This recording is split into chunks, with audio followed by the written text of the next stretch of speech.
এই 13 বছরে ইতিমধ্যেই আমরা প্রায় 47 লক্ষ বাংলার বাড়ি করে দিয়েছি। এছাড়াও আমরা একটা সার্ভে করেছি, তাতে দেখেছি 28 লক্ষ মানুষ পেতে পারে, এবং তাছাড়াও আরও সার্ভে চলছে।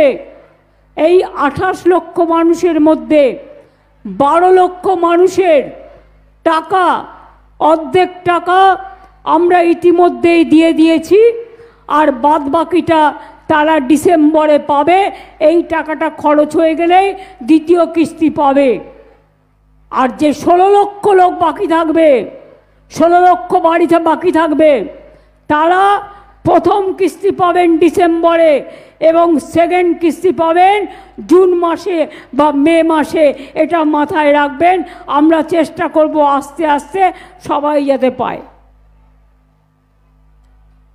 আমি জানি এই জেলাতেও এই 12 লক্ষের মধ্যে 76,364টি পরিবার প্রথম কিস্তির 322 কোটি 39 লক্ষ টাকা পেয়ে গেছে, এবং আরও 322 কোটি 39 লক্ষ টাকা ডিসেম্বরে পাবে। প্লাস আরও 16 লক্ষ হলে সেটা কত দাঁড়াবে? শুধু এই জেলার জন্যই দাঁড়াবে 300, 300, 600, 300, 900 এবং প্রায় 1000 কোটি টাকা।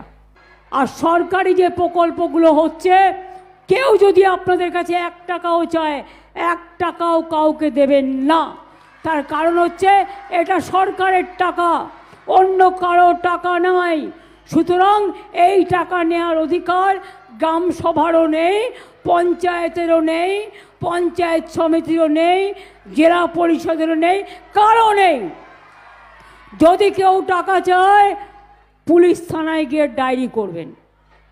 আর যদি পুলিশ ডায়েরি না নেয়, আমার মুখ্যমন্ত্রী সরাসরিতে জানাবেন। ঠিক আছে? ভালো থাকবেন।